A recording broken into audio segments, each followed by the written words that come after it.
Welcome back to the show, everybody. Good to have you back on 32 Tots. And if you're joining us on the screen version, we got a full screen. It's so good to have you back, Felicia, off of the IR. It's playoff season, and we're going to be diving deep into that. But before we do, let's go around the horn with how the hockey is in your lands, boys. To you, Luke, how's the hockey in your lands?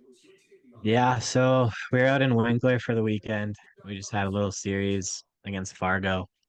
Um, was maybe a bit of the Manitoba show, maybe a little one-sided. We ended up putting up 40 goals over the span of 3 games. So Sheesh. um, it was quite the beatdown of Fargo. They're called Hope Inc., but not too much hope there after that Broke their weekend. hope. Broke their Yeah, hope. yeah. So we ended up having doing a little challenge last couple of games. We were kind of working on the shift length and had this 90-second rule. If your shift is more than 90 seconds, you're sitting the next shift.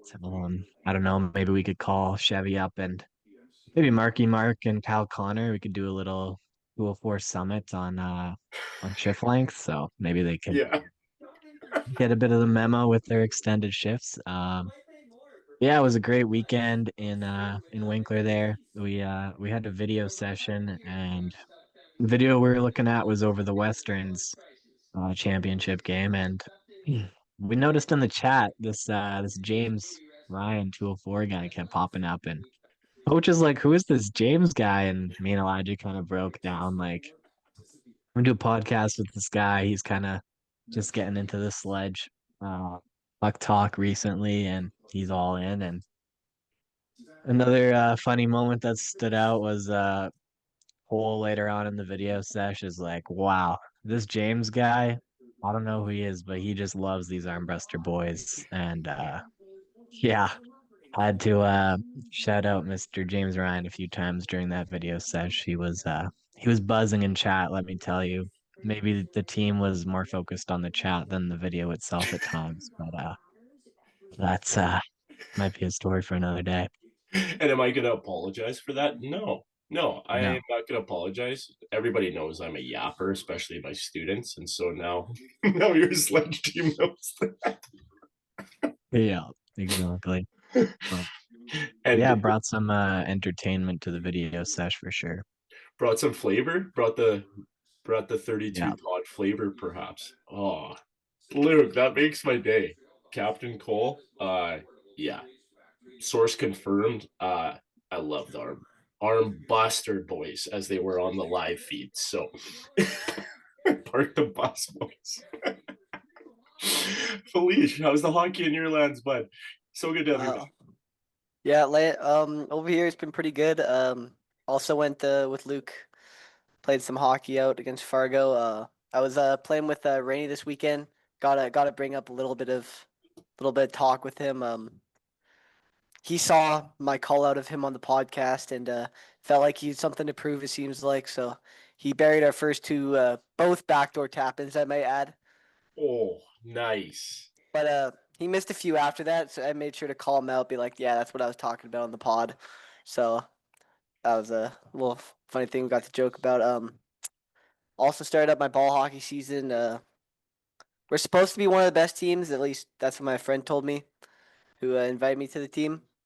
But we showed up to our first game and we scored one. They got about a touchdown on us, so that wasn't too ideal. But we'll grow, as Mr. Jessup would say. We believe in Yeah, ourselves. So you gotta believe, but don't get the Philadelphia Broad Street bully treatment where you get the 7 touchdown converted score on you. Yeah. that Let me just say I was in attendance, and after that one I was considering whether or not I'll be renewing my season tickets for the following year. So we'll Yeah, see how the next few games play on out. A bit on of an game assessment one. shift, as James would say. What bit was of an that? assessment game. Bit of Assessment. an assessment game. Yeah. Yeah, I like to try and have an assessment shift the whole game. You know what?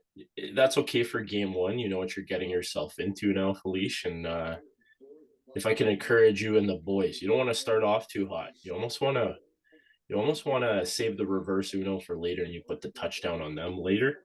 So Am I worried about you? No, I believe so.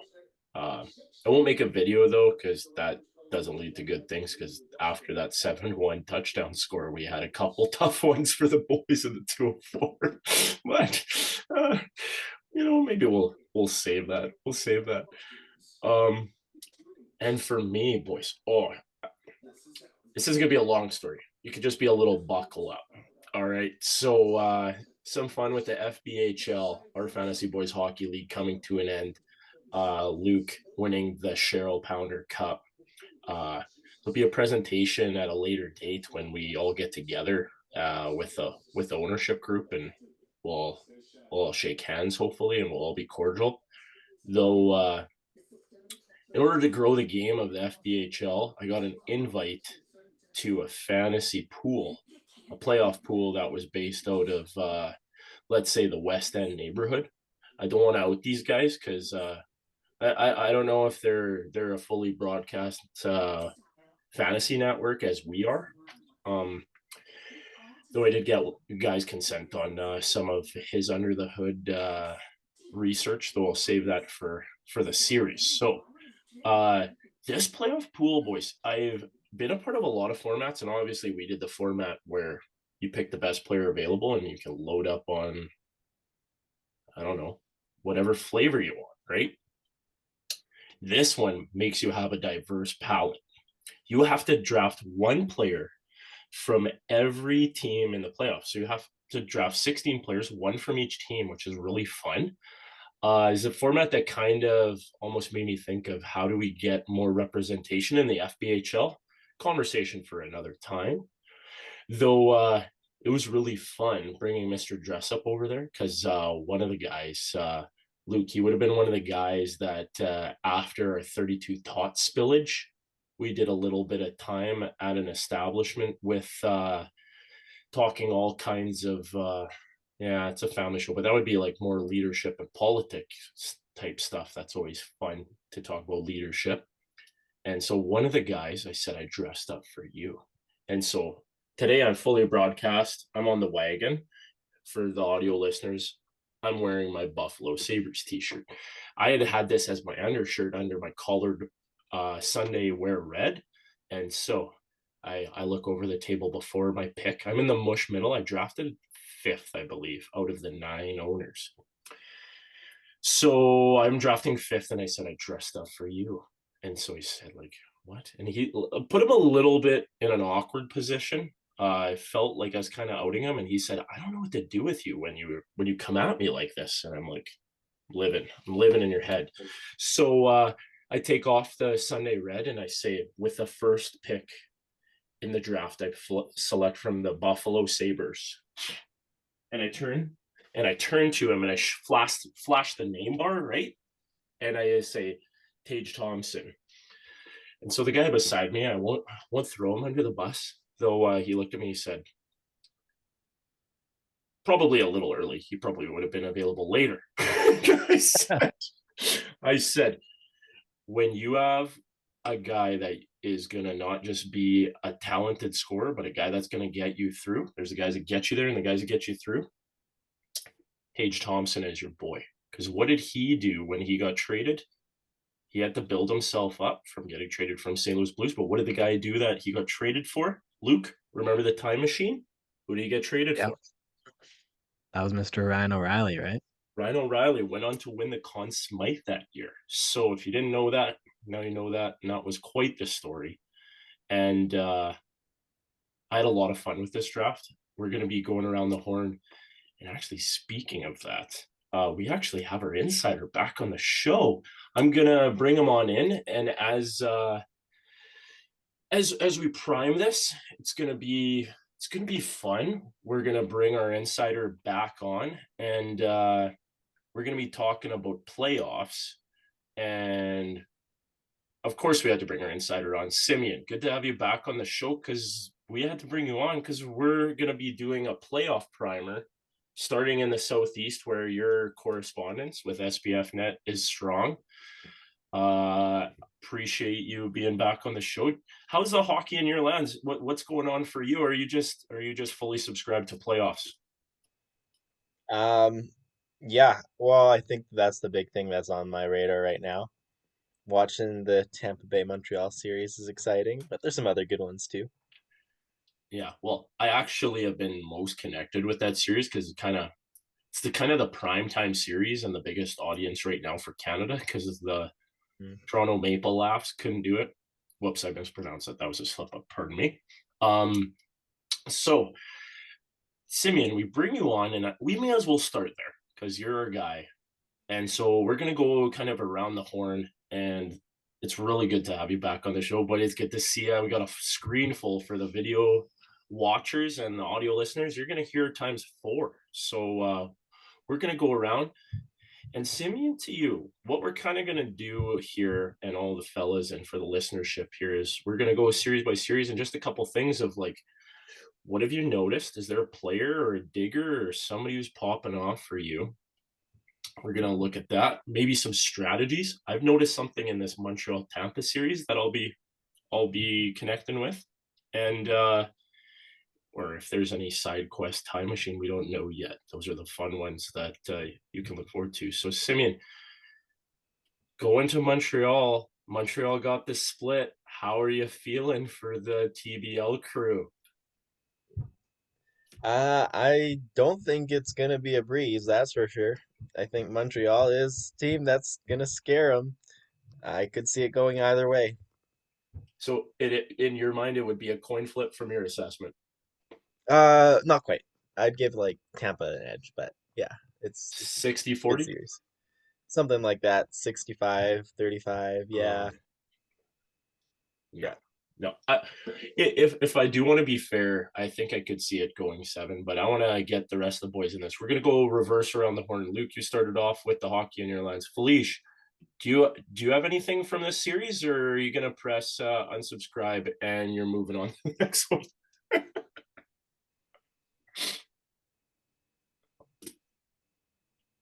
Hey, you're muted, buddy. I'm muted. I'm back. There we go. That's okay.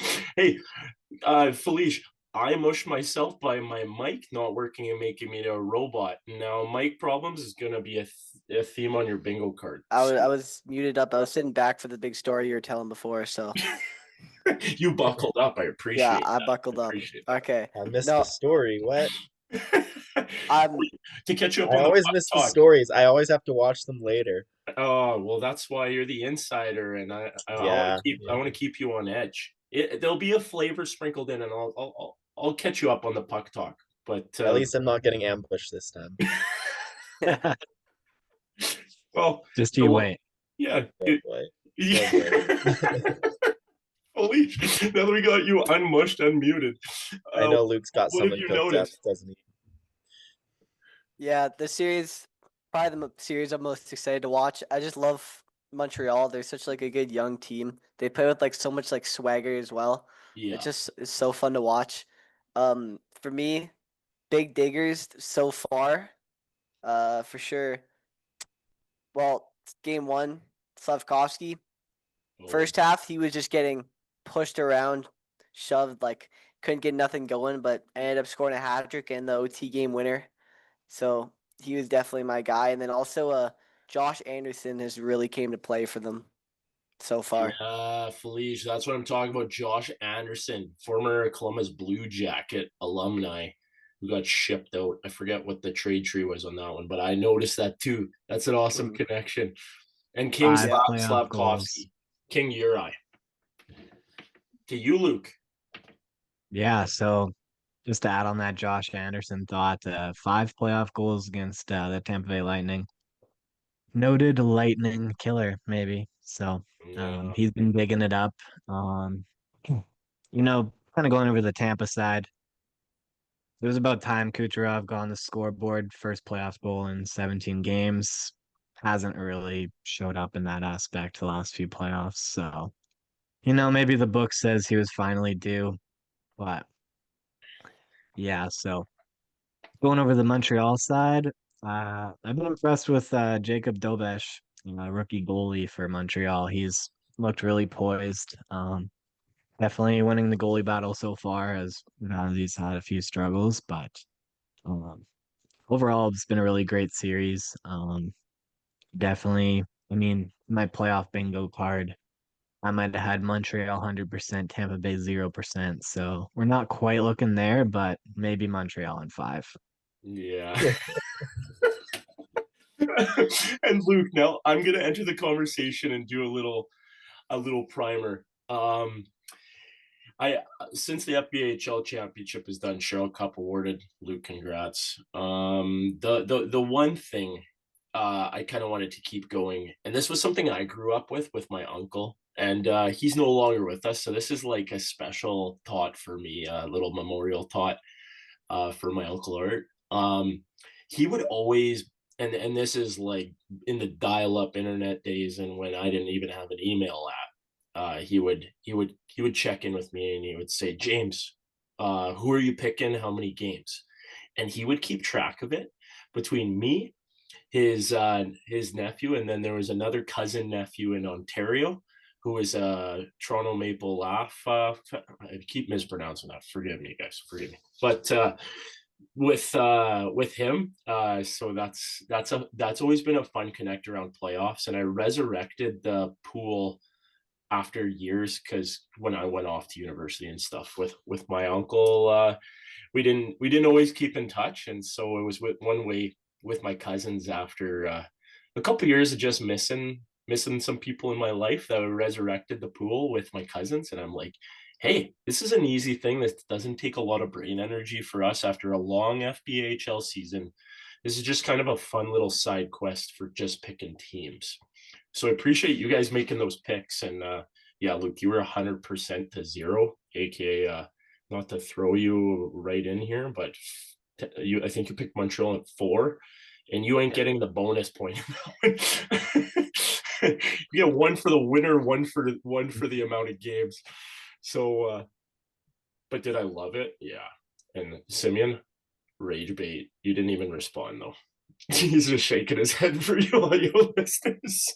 Well, the reason Luke makes such terrible picks like that is because he relies on cherry-picked stats, like Kucherov not scoring in a lot of games. Meanwhile, he's getting a bunch of assists in all those games and is over a point per game this playoffs All and led the secondary Lightning. and all on the power play. He's just a That's merchant. literally He's not true. just a merchant. Okay, He get out of here. fizzled out just like the Sofia ALC this year. So He led the Lightning in right on scoring trend on with your both their cup fantasy team runs. there. He is not a playoff joker. He's already gotten 2 cups and led the team in both those cups. Get out Did of he Was here. do there it in any front of a fans big in the crowd? stands for those playoffs, or That's your only argument every time. Uh, how many Conn Smythes? Yeah, that's true. That is true. 0 in that department. He can do it in the regular season with an Art Ross, where he can't prove to a bunch of voters when everything's on the line. How So many that's Conn a tough. Smythes does Andrew Ladd have? We'll talk about We're it gonna later. get to that spicy thought already. Oh my Okay. god. I gotta catch you listeners up so you're clued in. In the FBHL ownership group, there was a little bit of hot discussion with between Kucherov and Andrew Ladd. For those of you that don't know, Andrew Ladd has more cups than Kucherov, I think. Yeah, I think he at least has the same amount. They're tied. Yeah. Yeah. So each. I forgot he got traded to Hotlanta because they couldn't keep all the players on the wagon. He would have had it all, but he got traded in that package that Atlanta just fleeced Chicago because they just had to offload. But that's another side quest off season. Though Andrew Ladd all of a sudden gets a bunch of flack in the chat from Simeon. So you have to go on record. Are you just upset that Andrew Ladd has the same amount of cups as Kucherov? Or You're just upset he was born on my birthday and not yours. Is he that rent free in your head, Andrew Ladd? No, I just was rage baiting Luke, I'll be honest. He was the Jets captain, I can't disrespect him too much. But yeah, I had to get Luke back for disrespecting my boys like Kucherov and years ago he disrespected Bufflin. Believe it or not, Luke was a Bufflin hater back in the day. He hated the Winnipeg Jets. He hated Dustin Bufflin. I don't know if I hated the Winnipeg Jets. How But- can you support the Winnipeg Jets while hating Dustin Bufflin? That doesn't make any sense. Well, Luke, if the watch Jets say every he- I would Luke say was hate the is maybe a strong word, and maybe in those first couple seasons, my eyes drifted more to those big mistakes he made rather than some of the highlight reels. And I'll take it back. Maybe Luke at age 8 didn't watch hockey with as keen of an eye as he watches with now. So And that's growth. Yeah. Mhm. Yeah. Learning from your mistakes. Yeah. I think somebody said that in an end of season presser, though we'll get to that maybe at the end of the show once we deal with the playoffs. Let's focus on those already. And now that we got you all caught up on the chat, the one thing that I kind of wanted to bring it back to is what I was noticing between Tampa and Montreal. Especially in that first game, I think Tampa maybe had a little bit more of a response, though I was kind of concerned after the amount of undisciplined penalties in game one. Simeon, you have to admit, like the amount of penalties was kind of uncharacteristic of that squad that is Mhm. usually pretty dialed in. I guess from a regular season success perspective. Though the one thing that I did notice, and this is something maybe if anybody else wants to chime in before we get to the next one with the threads I'm wearing, but with Montreal having an organized system of a power play during the season that was very effective. There's been a lot of coverage on that. The one thing that I noticed in their power play was their ability to kind of free flow and really keep Tampa Bay on edge. And it was something that Tampa Bay had a really tough time responding to. And the amount of penalties and in system, in game response would be challenging for the best of us. I feel it in teaching when things go off the rails. Though the one thing that I just would almost want to have a little bit of a tater tot about is would a coach have the 3D chess idea of having one system that they run during the season in a power play to be effective? And then you have a whole nother system in the playoffs that you let free reign to kind of keep a team on edge because you would have so much video to assess over the course of the season. And then you're expecting one thing, and then you flip it in some way to kind of keep the team on edge. I'll open this up to the floor. We don't have to go around the horn. Who wants to take that? Who thinks that, like, is St. Louis and his crew, is he doing 3D chess with this? And there's so much talent on that Montreal power play. Yeah. Personally, I think um, this is a really cool angle to take with the system on the power play, um, with what Montreal has been doing. You see teams pre-scouting all the time, and to kind of flip the switch, play some 3D chess on the Tampa Bay Lightning while maybe they're playing checkers out there. It's pretty cool to see.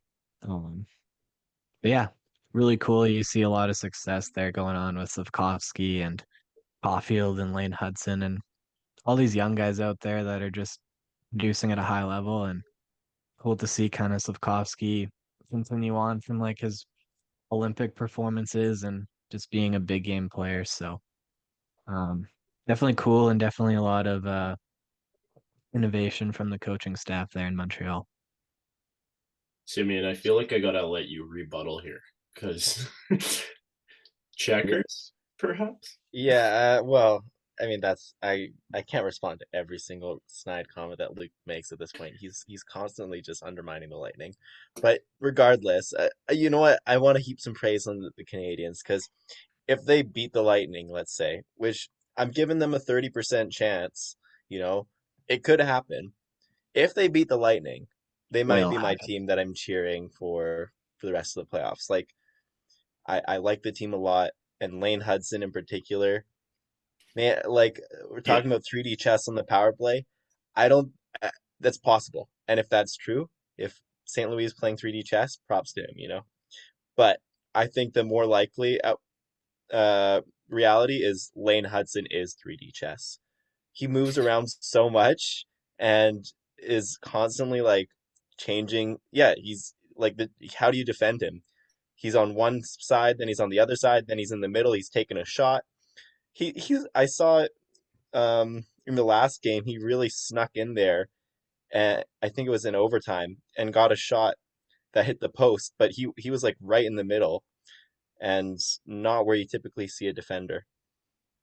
He's a part of the new breed of defense, and it kind of brought this up in our discussion before of being like a second center, where they play the middle of the ice so well and drive play from that defensive zone. And I look at him and I feel old. Like I don't think he's for the podcast, though. I look at him, I'm like, he's a kid. Like, don't hurt him. I forget who was going after him. Perry. Perry was going after him. I'm like, he's just a kid. No, like they're all professional athletes. Like I would say that in jest and in humor. Though Felicia, wanted to give you an opportunity to chime in on this Canadian chatter. Yeah, honestly, I don't have much to say other than like the fact that like I think if Montreal can get past Tampa here, I don't really see who's beating them until like a finals matchup here. Wow.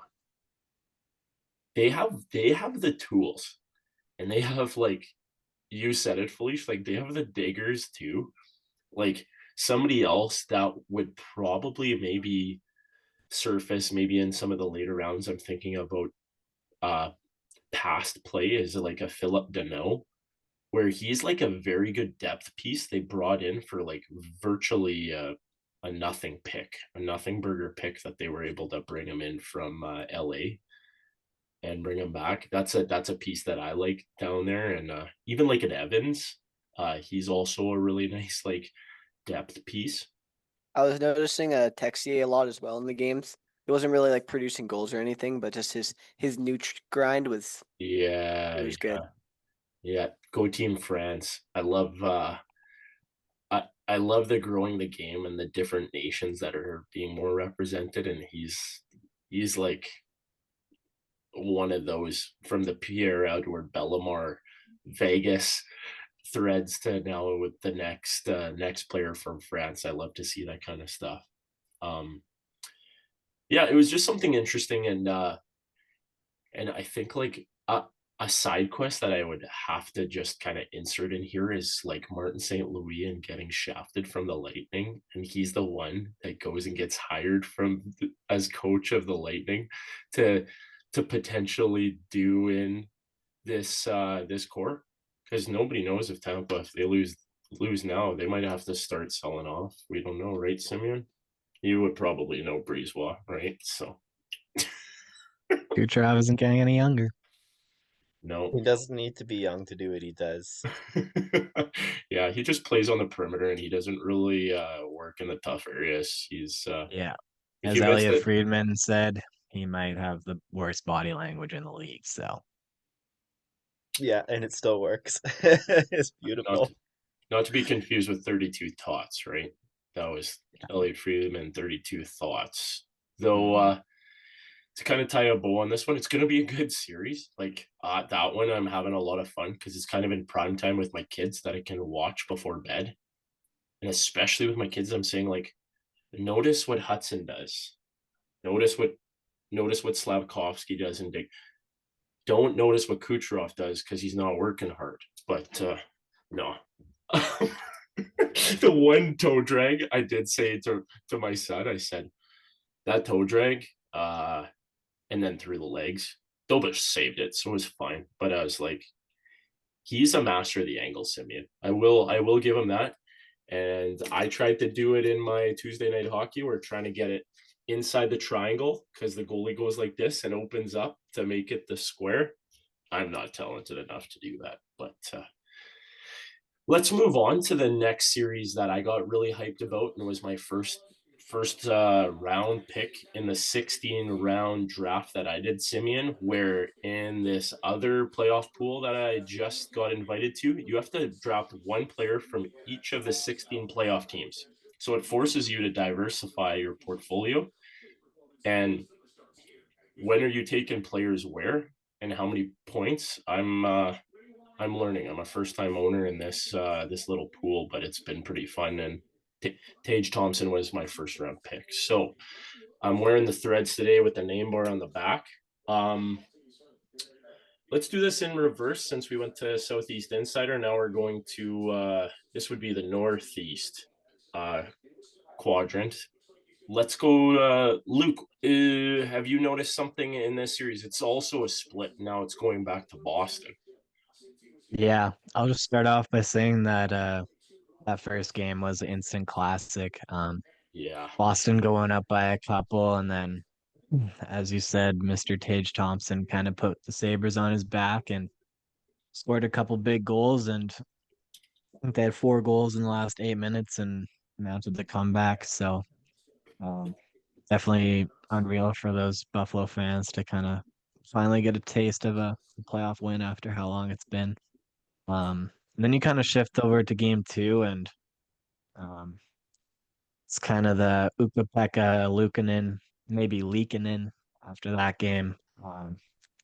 Gave in a couple softies, had a half ice chipper from Morgan Geekie that ended up in the back of the net. So bit of a tough showing from him in the second game, but a couple standout guys for me in that series.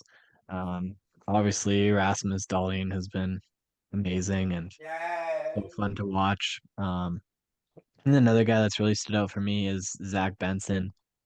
He used to play with the Winnipeg Ice back when they were around, and he's just always making stuff happen. He's chipping away after whistles with the guys on Boston, and he's just always in the mixer. And I found him to be a really impactful guy, even though from the outer looks is a bit undersized, but he's grinding and he's digging and he's making an impact. So Yeah, quick little side quest connect. Just to reference this side pool league that I'm a part of.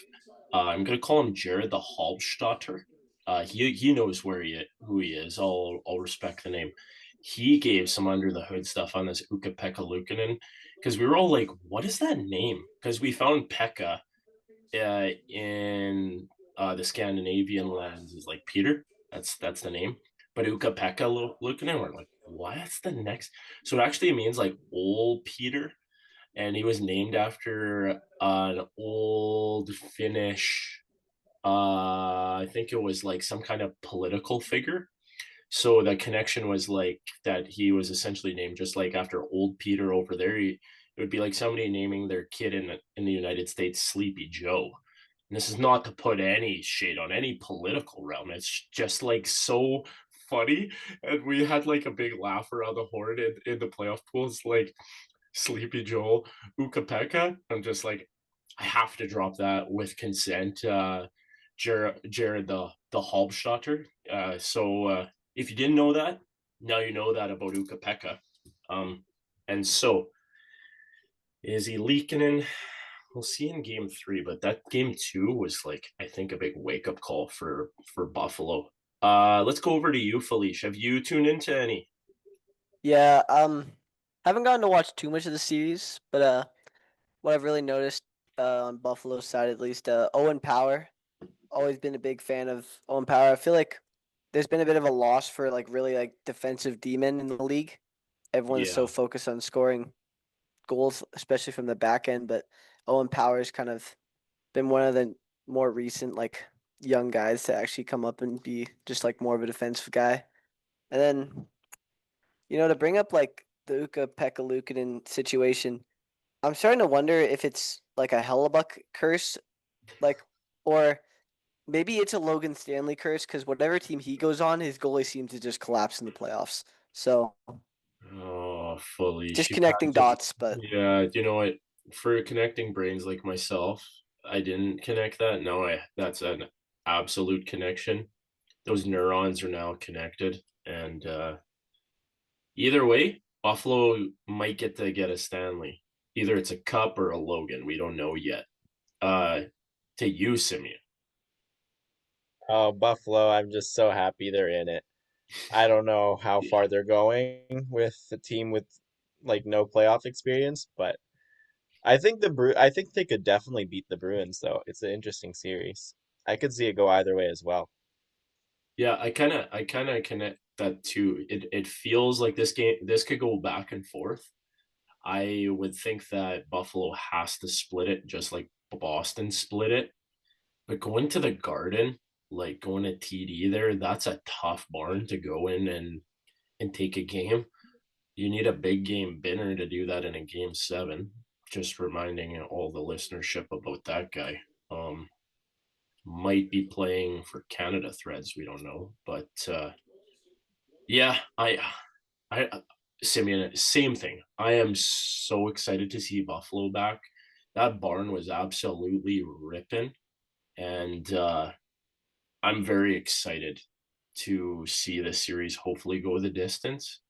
Because selfishly, I want my buddy TT72 to get as many points as possible for me. So it was a really good game 1, and tougher game 2 for the whole Buffalo crew. But let's move on to the next one, and let's keep it with a team that kind of also kind of got back in with a Buffalo connection. Let's do Ottawa. I've been kind of very impressed with their goalie. He had a lot of his startup in Buffalo, Linus Ullmark. Ottawa versus Carolina, and I saw something, boys. Maybe I'll just prime it with this: is this a hot or not, Todd? Is Carolina the one that takes all the credit for having this two games? Like, Ottawa seems to be digging and they're working. It just the game 2. I feel like let's who wants to take this one, Luke? Do you want to take that game? Like, we were talking about it. What a crazy game. Yeah. Full circle to you. Yeah, it was just a couple days into the playoffs starting, and we might have already seen one of the best games of the entire playoffs. Yeah. Seen that game go to overtime, and then you'd see Ottawa, they take a penalty. Um, Carolina enters the zone, get a little slash on the hands as they're cutting across the net, trying to bury that goal, and then it carries on, and then eventually Carolina scores on that delayed penalty, and you see a bunch of the Carolina fans leave the building. They're like, "Oh, it's over." It's done. Ottawa, Ottawa challenges this goal, and it comes back offside. But with the delayed penalty, and it was a penalty shot on the play, so they take it back to center ice, and they miss the penalty shot, unfortunately. Game keeps going, back and forth action, just chaos. These guys are just kind of gassed out there. They're digging, they're grinding. And eventually you see Nick Ehlers, he enters the zone, spins around the net and makes a nice pass right out to Martinook, and he buries the game for the winner. So that was just an unreal game. And a couple guys in the series that I've really noticed is obviously Nick Ehlers. Um, Love that guy as a player, and he's just created so much off his own entries and turned them into scoring chances. And then another really fun guy that I've enjoyed watching is Seth Jarvis, um, Winnipeg boys. So couple couple fun players there, and overall it's been just such a high flying speed and skill series. It's been a lot of fun to watch. How about you, Simeon? For me, the one thing that has excited me about this series is my favorite, I think my favorite goal in the league, Frederick Anderson, who's an older guy. A lot of people have been counting him out recently. Um, he puts out two great games, and I think a lot of people were coming into the series thinking Bussy was gonna do a lot of the goaltending for the Hurricanes, but Freddie Anderson, he's coming in clutch in the first two games.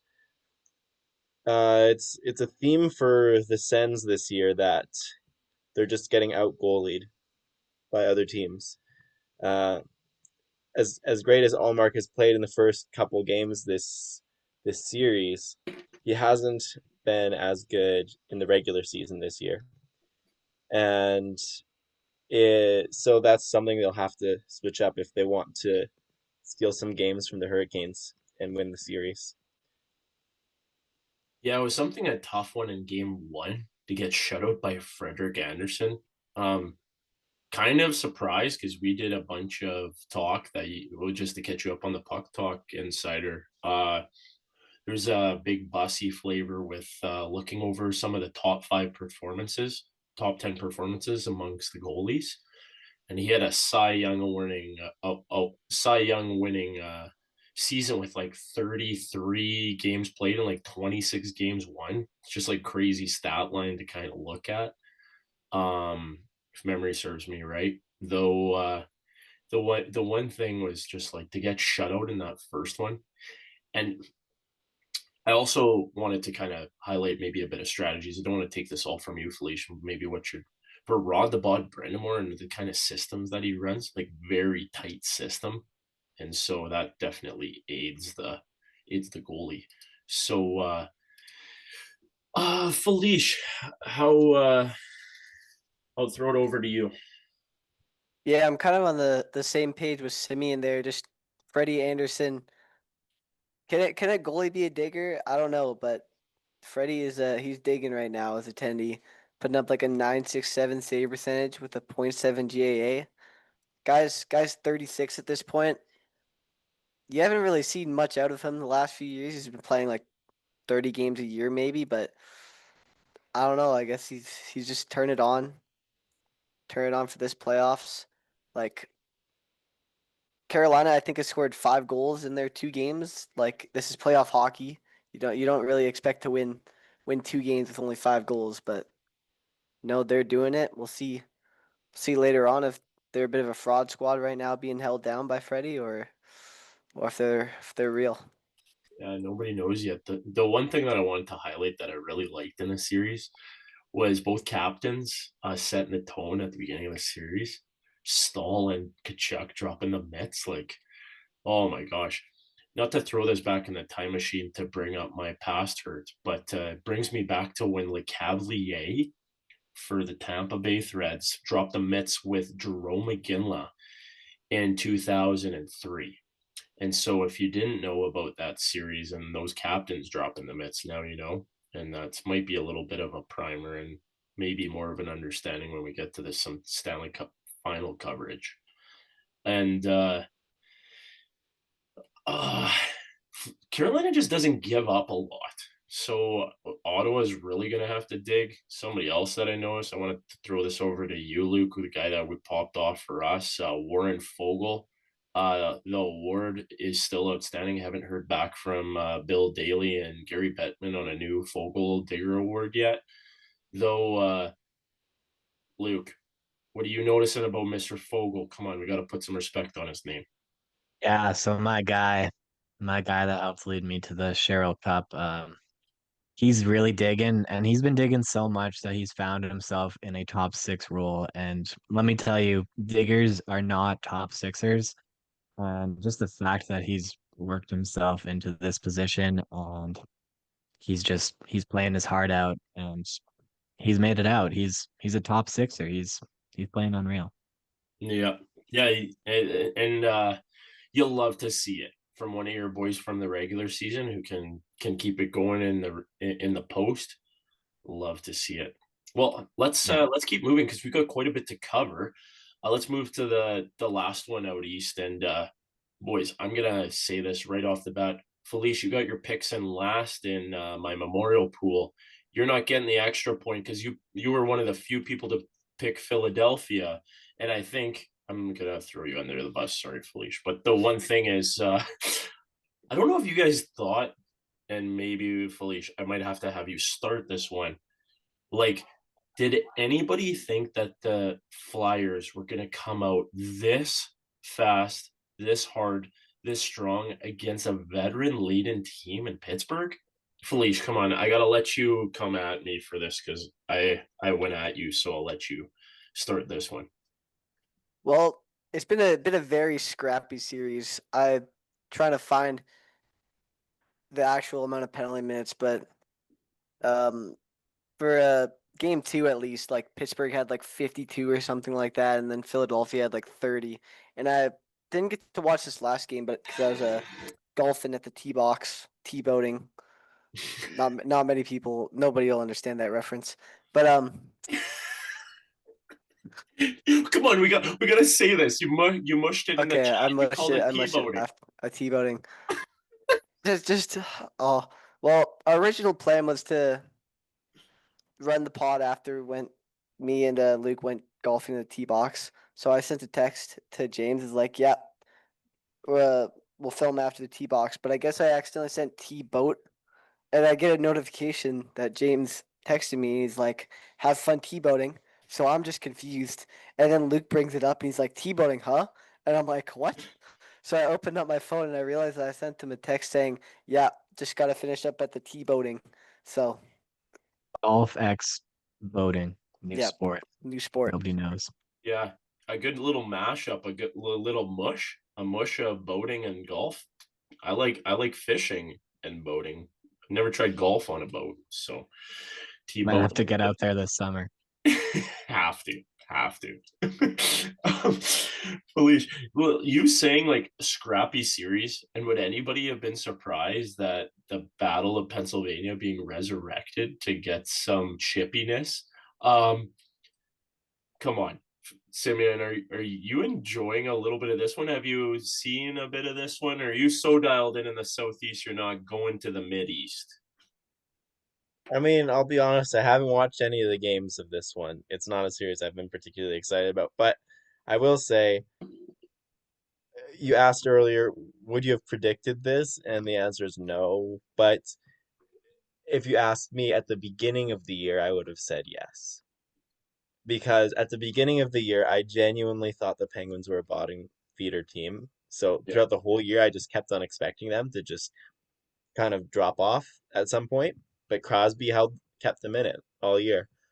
Meanwhile, at the beginning of the year, I saw uh, the chemistry with who was it? I think Zegras joining the Flyers. I think it was Zegras and Michkov in the preseason. I remember seeing some crazy chemistry between them and just seeing Zegras playing. I'm like, oh wait, yeah, this guy's actually good and he fits really well here. So I think at that point in the year, I was like, yeah, Flyers maybe are a wagon and Penguins are not. So I would have predicted a sweep for sure. And then as the year went on, Crosby did his thing, and the Flyers kind of didn't look too impressive until the end of the year. And then all of a sudden they popped off and made the playoffs and seeing the series. And then, yeah, I still predicted the Flyers to win it. But yeah, I did not think that they would be beating the Penguins this badly. I expected a little bit more from Crosby in Yeah, yeah, playoffs. it's Yeah. definitely one of those things that's kind of been surprising for me. Crosby's first assist tonight. Um, Malkin scored two. That's kind of the leadership group. Carlson was on the board, and so it's kind of one of those things with this veteran laden squad. And yeah, no disrespect to Letang. I think he's probably been on a little bit, but that veteran kind of laden squad, I just thought that they've been there. They've all been deep. You've had that core of three that have won multiple. Um, I just thought that they would put up more of a fight. Now tonight, book it. Flyers 5-2. That's tough. Like this could be a sweep. Like what a I don't know, Luke. Over to you. I want to get your perspective on. Is like the Flyer kids really popping off? Yeah. So for me, as Simeon was kind of saying, Pittsburgh really exceeded my expectations in the regular season, as well as Philadelphia as well. I didn't see them. I saw them maybe in the mix for the playoffs, but I didn't really see them winning out that wild card spot. But for me, this has really been the Porter Martone coming out party. You see him called up with 9 games left in the regular season. He gets 10 points in his 9 games he plays. You kind of take a look under the hood at some of the offensive analytics and stuff that Flyers have been posting, and kind of throughout the year, they're kind of like 25th, 24th, pretty low on like the goal scoring and chance creation. And then Porter Martone comes, and in that final stretch, you see them kind of more middle of the pack, top 10. And then you get into the playoffs and scores the game winner in his first game. Not a big deal. Then he's got 3 points in 3 games currently, and he's really driving that bus. And as a 19-year-old, it's pretty impressive to see. Myself personally, I also thought that Crosby and Malkin and those guys would kind of get through and with that experience, make it out of this round. But um, you just see a lot of the youth from Philadelphia coming up big, and at this point, it might be too little, too late for the Penguins. Yeah, kind of a sad kind of. I don't know. It was kind of one of those things. I think we talked about it, Luke. It was like, could Crosby go on one last run? Because it was almost like there could have been a path there. Not to throw any shade against the Hurricanes, like they're up two as well, and nobody knows tomorrow going to Ottawa and that fan ruckus fan base with hopefully another Kachuk fight in that barn. I could see that. Though if this is it for the Penguins, like I think the MO for Kyle Dubas and to maybe get in more of like the strategy construction kind of piece, like I think he knows his role is to try to see this transition of this core veteran group from the transition of that to the next generation. It's a very tough task for Dubas and company. I think Spez is on the crew too, coming over from the Toronto group that was there. Though to run it back next year with the crew and get the same results, I don't know. It's we got mushed by an old roster this year in the 204. Pennsylvania, don't know your area code though. Pittsburgh, you probably have your own though. That's a tough one. I didn't expect that, but Luke, in my playoff pool, you talking about him? Quick connection. Did I draft Porter Martone and look over at the guy who said you drafted Tage Thompson with your first round pick? That's early. He would have been there second round. He said I was hoping he was going to be around later.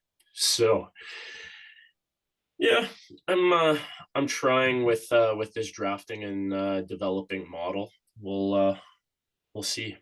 But Porter Martone, and especially what he did in that touchdown game against the Jets, I think he was the one who stripped one of our guys at the puck and went down, and they went down and scored.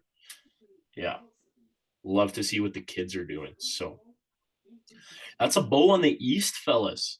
That's it for the East. Now let's move over to the West, and let's start with the flavors that are maybe more familiar and up.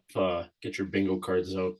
Uh, Above the 49th parallel. Let's go over to the Edmonton Oiler and Anaheim Duck pillow fight matchup. That is kind of the mush middle of the Pacific Division. Who wants to take from the Daddy McDavid? Luke, you just went up against Daddy McDavid Hockey Club in our Fantasy Boys Hockey League. What have you noticed out of the Oilers thus far? And Felicia, you're hearing maybe some feelings behind you right now. We'll get to you next, Luke. Yeah, so this has been a really, we'll call it high event series. There's a lot going on with how much offense these teams play and maybe how little defense they play. Um, so just some crazy swings you saw in the first game where Oilers went up 2-0, I believe, and then the kids in the Ducks, they strike back 3 times and they take the lead, and then it kind of swings back into the Oilers' favor in the end. But for me, it's not really sure what to expect in this series. Um, you'd think a guy like McDavid can kind of carry his team through this series just with some of the deficiencies on his roster and maybe in net, but um, definitely exciting seeing guys like Troy Terry and Leo Carlson in the playoffs, and Jackson Lacombe. He's been the standout guy for me that I've noticed. But um, yeah, definitely high event hockey, and also nice to see Draisaitl back in the mix. I believe he scored today. So yeah, Yeah, good series. not to cut you off, Luke. He scored the first one. A little snapshot from Neon Leon there. Yeah. Felice, what have you noticed? Have you been staying up for these? I'm the geezer here. I've been having a tough time staying awake these days for those games. Yeah, I've mainly been watching the starts of these ones. Really noticed well, the big thing I noticed was Connor McDavid didn't get a point in the first game. I don't know. And they Little, won little, first time this they season. did win. I was actually gonna bring that up. That it was what were they like 0-17 or something when McDavid hasn't scored a point in their game or something like that. I don't know. I'll Yeah, have to fully they fact hadn't check that. won. So Yeah, they hadn't won. So, but honestly, the biggest shock to me was I haven't been paying too much attention to the goaltending. I look at the net and I see Connor Ingram and I'm just like, who is that? That was really it for me. I was just shocked by their tendy. It's a You know, tough look. Tough the look. tough look. Yeah. Yeah. What But like go in reverse right now, Felicia? Not to cut you off there, but based on what Pittsburgh's getting with Stuart Skinner, not that he's the whole thing. Like, would it really matter between those two? I don't think no, Edmonton could run it back with Skinner. that's the other reason why I also had Philadelphia as my pick. Stuart Skinner. and I they don't know the about that, fact that but they swapped goalies for a guy like Tristan Jerry, who's locked up for like 3 more years at 6 million, and he's not even starting your playoffs. Like Connor McDavid's got to be looking at management and saying like, I took a discount for Tristan Jari. Like, what are we doing here? yeah, I think Tough look. like my current like thought process with this Edmonton team is like, how many more years can McDavid take of this? You know, like how long until he just says I'm out? But no, I think they'll go on another run this year. I feel good about them winning this series. They are currently down 4-3 right now, though. So Like I'm looking all over the box score on the tools because I'm kind of loving the full screen setup and the going around with the different voices for you audio listeners.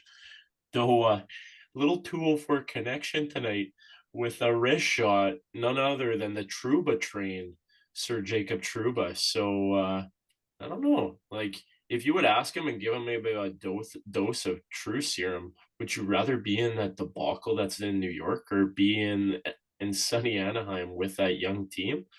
I would be curious of his take. But Simeon, what are you staying up for these games? Are you subscribed to this one? No, you're a Southeast guy. But are you surprised with a little bit of the McDavid stuff, the goalie stuff? Any comment there? Yeah, I've been watching the game today, and we talked about body language earlier. McDavid's body language this game is so defeated at times. Like I saw him I saw like there was a missed pass or something and I saw him just slump his shoulders. And then what happened? The Ducks came into the zone and McDavid was caught flat-footed because he was too busy slumping his shoulders and the Ducks scored. I'm trying to remember which goal this was. Um, let's see if I can find it the box score. But it was I think it was their fourth goal. So it was Would have Poland. been Ryan Pouling. Yeah. Yeah. But yeah, and I think that I mean he has good reason to feel that way though too. Like again, what is wrong with management? How did you think that we get rid of Skinner, but then we get Ingram and Jari. That's gonna really be like it's awful.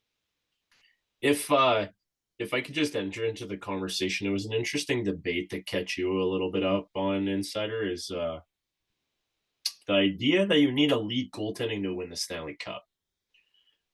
Um, it's an interesting take that I've had brought to me is that you don't need elite goaltending to win the Stanley Cup. And you need a guy that can be stable, that can has the potential to go on a run and to stay consistent enough to get you through. And you need the team to do it. And what Ingram has maybe been able to just be serviceable and be consistent, and in kind of stabilizing it to get them that home ice in that mush middle Pacific pillow fight, maybe that's good enough.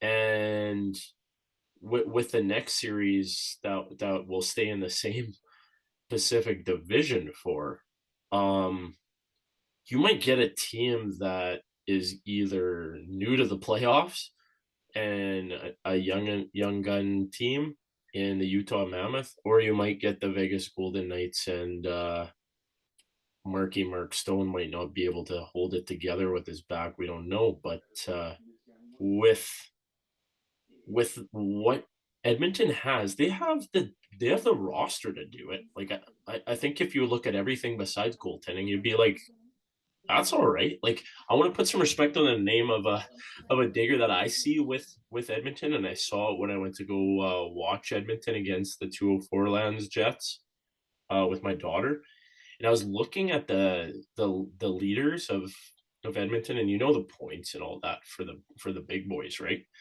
But the hits, it was a banger on the Oilers. Let's put some respect on the name Vasily Podkolzin. That guy was leading the hits by so much on his team, and thus far he has 3 assists in the series. So I don't know if he's potted one yet. Though I'd have to go look at my playoff pool, and whoever snuck in Podkolzin, that's a sneaky pick for me. Too bad you don't get points in our league for checking, because I think he would be banging it around. He's top 20 in the league in hits with this past season. To put some respect, I think he had 242 exactly. 242, a nice palindrome number for my class kids. So Vasily Podkolzin. They don't have Fogel anymore, boys, when we were watching their deep runs, but check out for Podkolzin going down. I could have mushed his name too. I don't know. Should we move over to Vegas? Any final thoughts on the Whalers, or are we good to go? Keep it rolling. Let's keep it rolling with the pillow fight that with the flavors in the Pacific with the mustard jerseys. Oh man. Okay, boys, the one thing I can't remember in our league, did anybody of you pick Vegas to win this series? Because just a personal policy, I will never pick Vegas to win anything because of what happened on the run with our Jets. Simeon, I feel like you're a Vegas guy. Nope, not a No. fan. I may I have think you picked picked Vegas. them though, Simeon. I did pick them because I never pick them, and I always lose my brackets because You always I pick have them? beef with them. No, I used to kind of have a similar policy to you, but my brackets would just always get ruined It always because just gets Vegas always punched. just yeah, they just always do way more than I expect in the playoffs. Yeah, and I'm riding or dying with that one. Yeah. In the words of Paul Walker and Fast and the Furious. Felice, you were hopping in there. Vegas. You like Vegas, or you're just No, you have not. to? They're in a similar boat to like Boston with me. They're kind of just like a playoff team. Like they get to the playoffs and then they just always perform. I Yeah, think the Pittsburgh situation. I didn't really think Pittsburgh was doing it because they're older guys. They're getting up there. I didn't know if they could fully push through with one here. But then Utah here, they got the young squad. But I think Vegas' squad is just. I think they're just. I don't know. It's Vegas. They're gonna push through. Haven't actually been able to watch much of this series. I've been a little surprised by how close it is, but I mean, Math's young squad is quite good. So yeah. How about you, Luke? What have you noticed in the series? Either looking at the box scores or tuning into some of the highlights. I got a Yeah, good light so connection. I caught the second game of this series, and um, man, Utah is a fun team to watch. Just taking a look at a couple guys like Logan Cooley and Dylan Genther, they've really caught my eye. Just a stat from Dmitry Filipovich, Hockey PDL always a great listen. Those two together, they've scored 3 goals. They've had 21 scoring chances, and when they're on the ice, they've controlled 85% of the scoring chance on the ice. So they've just been dominant in this series, and for me in our playoff pool, I picked Utah in 7, and mostly for the reason of them just having too much speed, I think, that Vegas might not be able to handle. Um, you take a look at their decor, Vegas, and Rasmus Anderson coming over, he's kind of been a little disappointing. The foot speed is kind of caught up to him.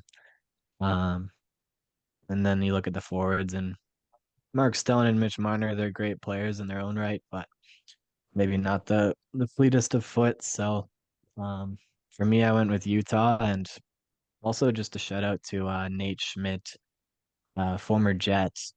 Just kind of had me thinking, just a couple beautiful primary assists, and also saw a bunch of those moments in the Florida Cup runs.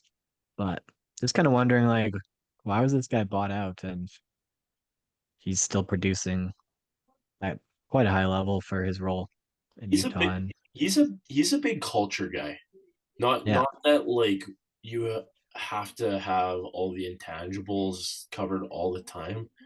But there's these guys that really build culture and even like give like a lightness to the team with kind of just being more the happy-go-lucky guys. Like I always got that when he got to Vegas and being some of the cast-offs, and now he's playing Vegas. So that's kind of a fun little thought there.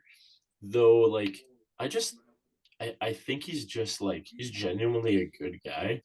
Um, is he the most fleet of foot? No. Is he a banger D? No. Like you kind of just gotta slot in and be consistent. Um, not to go back to we would love to see at the alumni game, but Toby Enstrom, like just kind of like a guy that kind of can get it and get the job done and be a complimentary piece. Though, Simeon, I saw you maybe wanted to chime in with some of this talk. What do you think? Um, I mean, I like Nate Schmidt.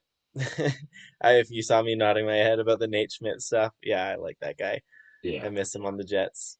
As for the series, yeah, I picked Vegas. I like Marner, so that's fair. that's one thing that maybe pushed me over the edge to picking Vegas this year, and Stone as well. Just Marner and Stone are just great on both ends of the ice, and not that it's important for every player to be elite defensively and offensively, but when you have guys that can do it all like that, they're really valuable to have on a team. Yeah, and come playoff time, you have to lock it down. Like that's just kind of maybe par for the course. You need those guys with the complete game. And this is maybe a little fun side thought though. Jeremy Lazon, top 10 in hits this past year. That guy's a that guy's a that guy's a digger out there, and he's on the Vegas squad. And then going over to Utah, you got Jack McBain. Put some respect on his name. He was sixth in hits this year. So if you can tell where my digger stats are kind of leaning towards are the guys that are crash banging a bit. And when it comes to the playoffs, you need to wear down the other team. And how else do you do that? Like, yeah, you could skate around and you could tire them out that, but like really getting in people's face, like that is playoff hockey in my experience. So let's uh let's move over to the Central. Um I kind of want to say the one that I've been least paid attention to for last, but it's the one that I can't wait till the kind of games get deeper. If we first start with the game that or the series that I thought was way closer than expected was is LA and the Colorado Avalanche. Let's if we dive into this one a little bit, fellas. Luke, have you been paying attention to this one a little bit? I have kind of just been following. I can't follow it all though with some of the highlights and stuff. Just noticing the close scores, like Colorado. What's going on, Luke? truthfully, I have not been too tuned into this series. I kind of despise watching the LA Kings as a hockey team. I just find them so boring, and they just stretch on these close games and try to get to overtime every single game, but no loser point in the playoffs. So Yeah, they didn't get they're one again, eh? they're down 2 in this series to the Colorado Avalanche, who I picked in this series. Just looking at the top end talent, I don't think it's very close. And um, as LA's kind of tried to lock it down, eventually Colorado's broken the dam twice now. So maybe a couple standout things from me in this series, maybe not actually on the ice, but you see some of the Colorado fans banging on the glass behind the bench. I believe for a penalty shot it was maybe. But they actually shattered the glass pane and there was a delay in the game. So thought that Glass was bangers broke the glass, Luke. How did I yeah, miss this? Okay, yeah, can I say this? Like, I'm just not pro glass banging. I'm not saying you can't do it. I'm just not pro glass banging because I think you could do cheering in another way. Colorado's getting so fired up. Oh my yeah. goodness, what's happening in the state of Denver? And then just one other one that I thought was pretty funny, but uh Adrian Kempe in the first game, he kind of haunted some of the Colorado fans, and you see game 2 and warm-ups are going on, and you just see like around the glass on like the first row level, and it's just all these signs with like just different sayings about Kempe and how he's not showing up and just kind of mushing him and making fun of him. So Just put him on uh, blast. yeah, just a no-show and all these kind of different things, but thought the game within the game from the Colorado faithful has been possibly more entertaining than the actual series itself so far. So Yeah, I don't think LA should be there, and that's why I did the 100%, 0% for Colorado. I thought this was going to be a sweep. The one game made it to overtime. Um, I'll go to you, Felicia, and then Simeon, if there's anything left over, any leftover thoughts. Yeah, I'm not a big like. Normally, when I make my brackets, I don't really pick many sweeps. I just don't think they're. When I'm going for my high percentage rates, sweeps aren't very likely. But I had no doubt in my mind that this was going to be a sweep. I got to watch a bit of the first game, and honestly, I think out of these first two games, this is the closest LA is going to get. It seemed Colorado was just like really underperforming. Maybe they went in with kind of a mindset like, okay, we're gonna roll these guys no matter what we do. So they've woken up a bit. Only thing I've really noticed from LA has been Panarin. I believe he has their only goals so far as well. So Yeah. they, if they want to get something going, they got to figure out that depth issue. Then, honestly, I haven't really seen much stand out to me from Colorado. They just need to. The fact that they're up 2-0 and they haven't really been doing much, says something about how LA should maybe not be here right now. But Yeah. Yeah. How many regulation wins did they have?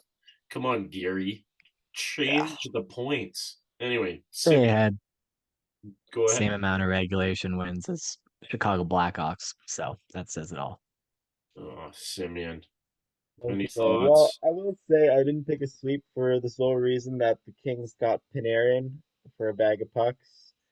And I think Panarin is still super elite and one of the most underrated players in the league at this point. Because people, just because he's old, people think he's somehow kind of washed up or something. No, no, no. If you watch Panarin play, he's still one of the best passers in the league, and I think he is one of the best players from the McDavid generation. So I'll give him some high praise, even though the rest of his team is absolute garbage. Yeah, strong Russian flavor with the Simbears takes. Did anybody think or be surprised by that? No, and that's fine. That's why we need you. Mike, is Bulgaria connected with Russia? Yeah, it was a communist country, so but it was like, but it wasn't ever like a complete satellite state. Like there were some that were like actually like straight up. Yeah, that's like Um, Belarus. because Yeah. you have Roos in there like Russia, like the Roos. So yeah, Yeah, Bulgaria takes pride in that they were never like they were always independent of the USSR, even if yeah. there was some pretty strong influence. I like the bug you, Simeon, and you're good sport with being both an insider and dealing with all the hot tots. So I do appreciate you. If I have to say something that kind of bookend this series, all teams that usually go on a run really deep and end up winning need an easy series. This is something that's kind of been circulated in a lot of the conversations that I subscribe to. Is like in every kind of cup run, unless if I can't really remember when. Maybe it was St. Louis didn't have like any quick 5 game series. I think a lot of theirs went pretty deep when they ended up winning, but a lot of cup winners you kind of need one where you kind of save the tank and are able to build towards the end. A lot of people just from Colorado starting as a wagon really kind of penciled them as a big favorite. So no, we'll see, because I actually think that this last series is one of my favorites, though I haven't been able to really watch it because they've delayed that start in Dallas to be more of the staggered start. And yeah, just contractual obligations and familial obligations get the better. But Dallas Stars, the Dallas who stole the Minnesota North Stars and those beautiful uniforms and an iconic jersey. Now the Minnesota Wild. Luke, do you want to take a bit of this one? I have to say I've been kind of just following the box score, and the first box score on Minnesota Dallas in Dallas, I was like, holy Dallas fans, buckle up. This could get tough. Yeah. So I haven't tuned into as much of this series as I would have liked, but um, I caught kind of the end of game two there, and it was a bit of a coaching nightmare. You saw Dallas Stars, they took a too many men penalty and they had the lead. They're up by one at that time, so giving Minnesota a chance to get back in it. And then you see the reverse Uno and Minnesota Wild take a penalty for too many men just after. So thought that was pretty crazy. Even in these high pressure moments, um, some chaos like that can ensue. But obviously, a very high skilled series. Um, Definitely looking forward to this series going pretty deep and catching more of those later games. But a couple standout guys for me. I had both these guys on my fantasy league team, Jason Robertson and Wyatt Johnson, just continuing that green machine and just potting home goals and getting the power play buzzing. But currently they're tied 3-3 in this third game of the series. So definitely I expect this one to go 7, and yeah, it should be great entertainment value. Yeah, no, you you said it. This one's going to be entertaining. I expect it to go deep, and when all kind of the other series maybe fall off, that this one kind of gets really the prime time that I feel like it deserves. Maybe let's go over to you, Simeon, and then Felice. We'll finish with you, Simeon. There's some boys on squad with the other logo than what Luke was talking about that you had connected with your fantasy. Any connections, or what do you feel in this series? Yeah, I picked some wild players in my fantasy league because I like the team. Uh, it's this is I think probably my second favorite series behind the Tampa Montreal series. I think it's just two juggernauts kind of going head to head in the first round.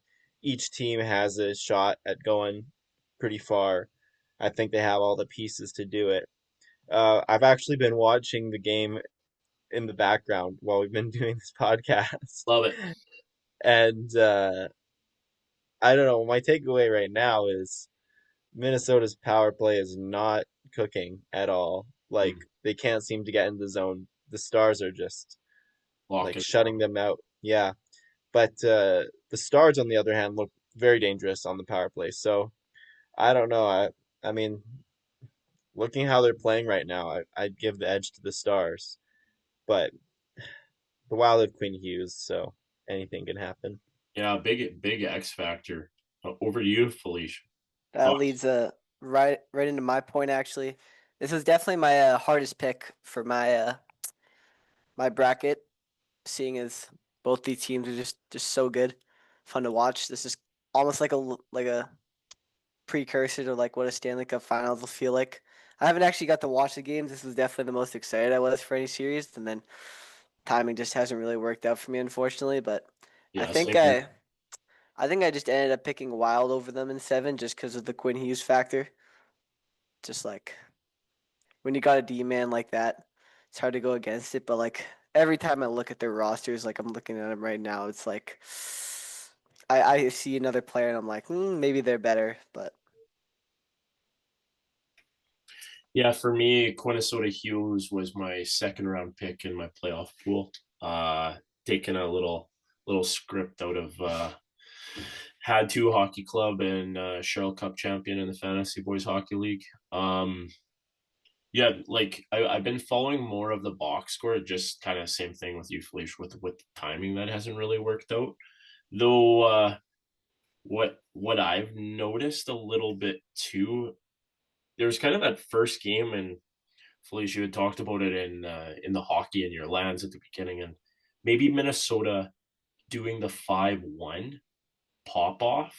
Um, Maybe that wasn't the best to kind of like start your playoff, because all of a sudden maybe you start getting things like, oh, the things you can think, and you think you're a wagon. Though I think this could go back and forth. I was really excited to see this game going back to Minnesota and the potential there. Little bit of a digger goal scorer pick and a pickup that I just noticed in the box score, Michael McCarron, that they were able to scoop from Nashville. And I think, Simeon, if I remember, we were talking about some of the Nashville stuff and different players that were going for what. Like I think McCarron got something higher than we kind of expected, if memory serves me right.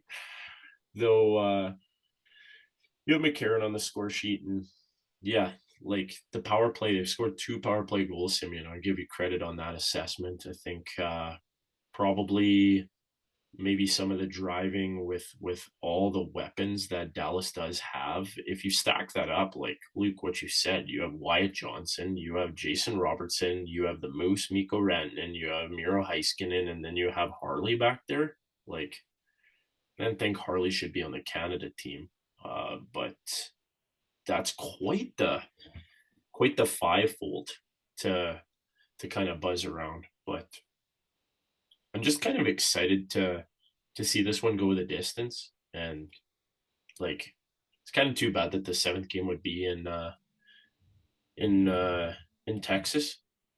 Though the one thing, Simeon, maybe you're tuning into this one for us, because Texas is pretty close to that southeast corridor. So we'll have to put that on your docket, right? So um that's did we get everybody? Did it, Luke? Did you chime in on this one?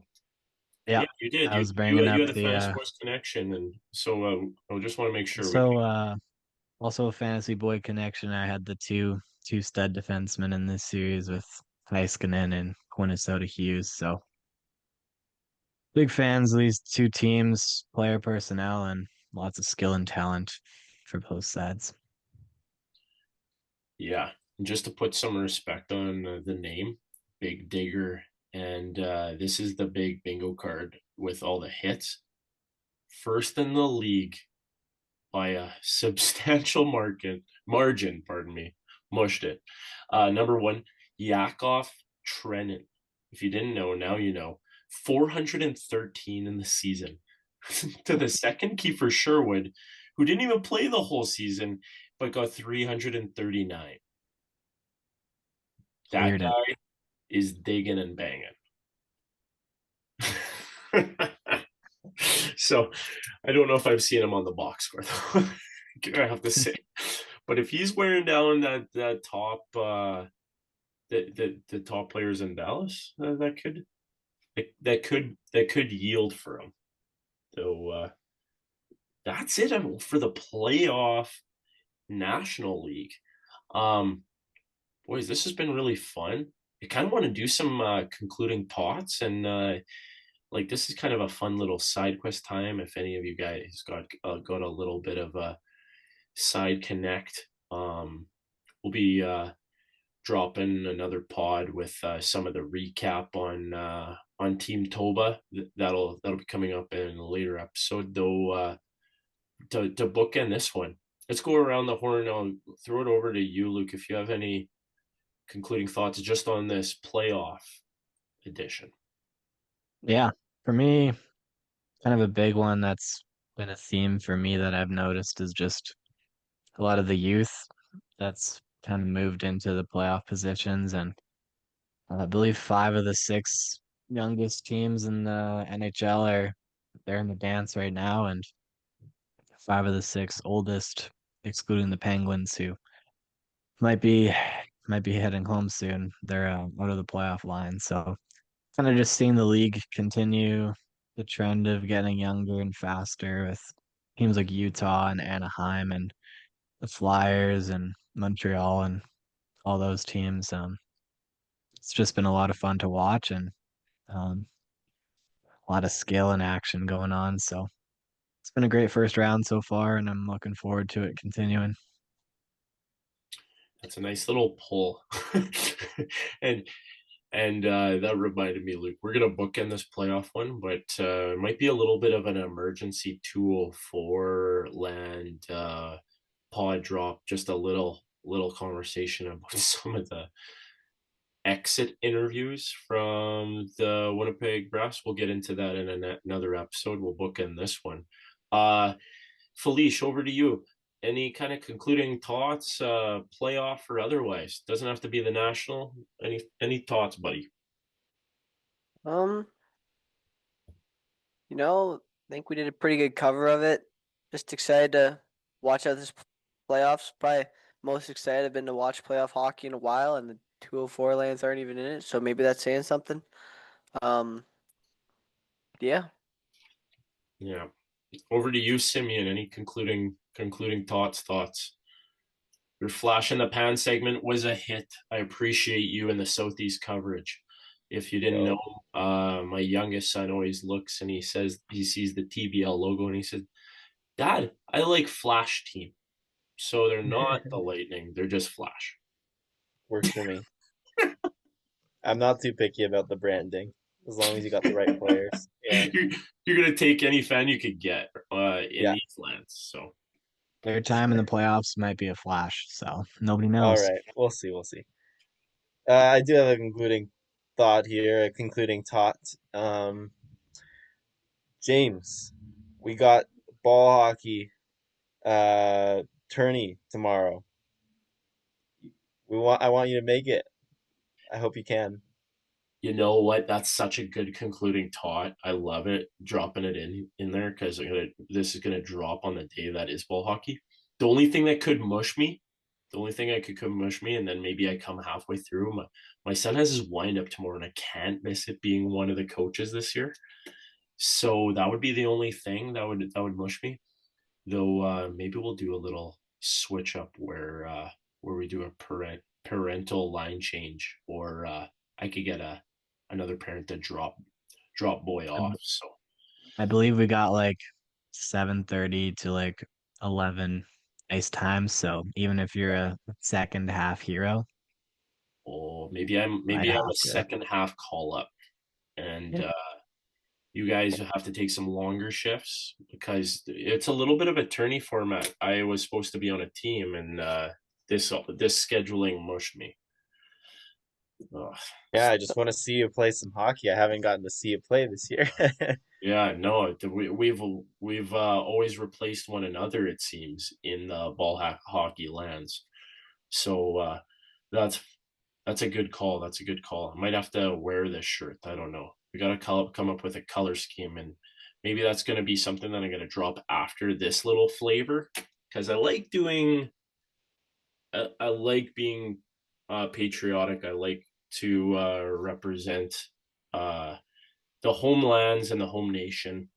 every morning with my class. It's please rise and remove your hat, stand up straight, hands out of your pockets, respect the nation that gives you an education. Always the poet, and didn't know it on that one on the first time, and then I just rinse and repeat it. But for me, the fun thing, I just have really all of a sudden, maybe as I get older, it's a little bit more nostalgic, but players that represent their nation at the World Championship, and this is always the side quest kind of during the playoffs because the National League doesn't schedule their their schedule to really respect this tournament, and I think it's unfortunate. That's a little bit of a big opinion on my matter to grow the game. Though players that are not in the national playoffs that have been committed for the Maple Leaf Threads are Mark Scheifele. He's getting his Maple moment. Another guy on the Jets that I was like, how do you say I'm coming when you might not be one of the best, was Dilly Dill DeMello. I thought I heard something about that. I'm like, did he really just confirm and he's just like an automatic? Anyway, maybe he's got an in with Spezza because they did some time together out in the Ottawa lands. I don't know. I know Jason Spezza's on the management team.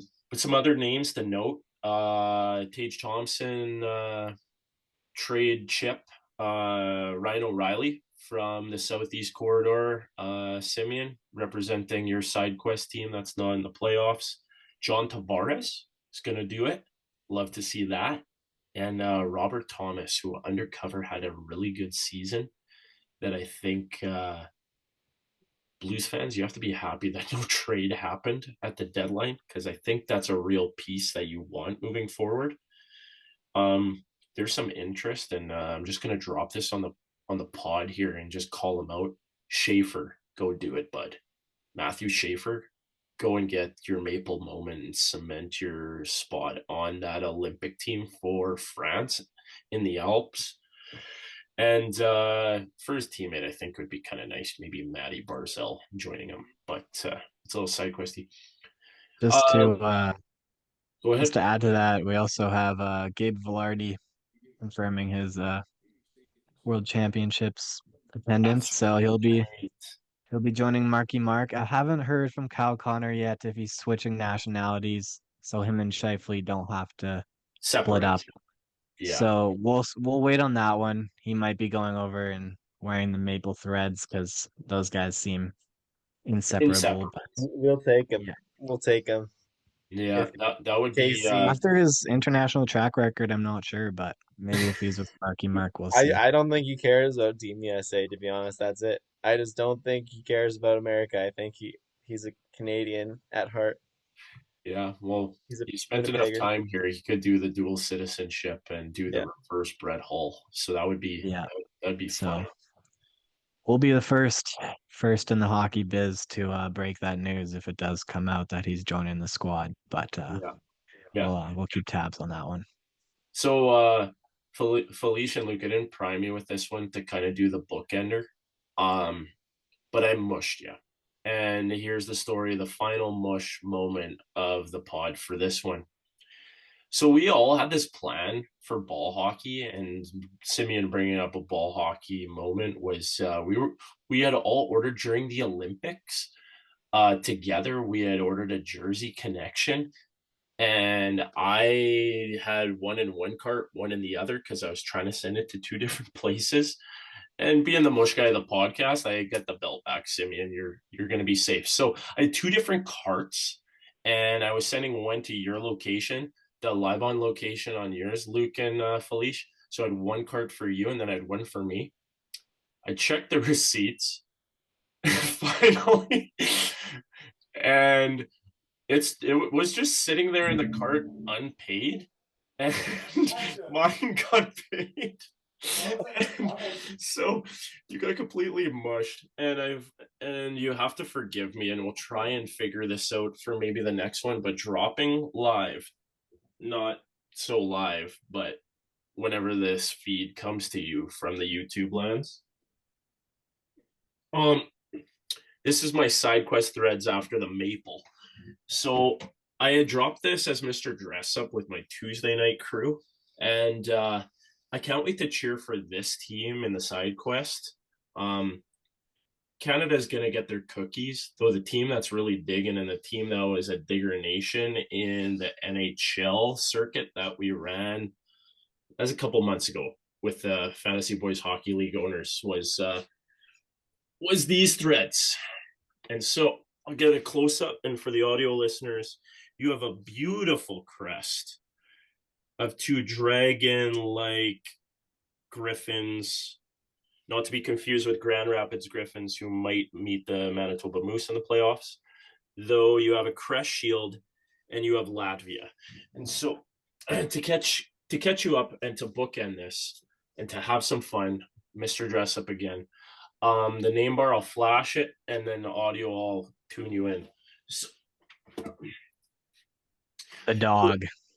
So the dog, if you don't remember the dog from our Olympic content, Casper Dogovin, I don't know if you pronounce the S in the Latvian language or not. I'll have to brush up on my Latvian.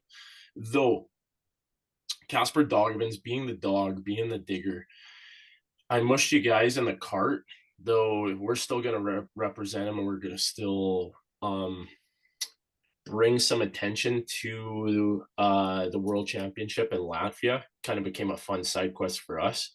And so 37 is not his number. And if I wear this to the World Championships that are coming up in Germany next year, we don't know if we're doing a trip yet. We'll see.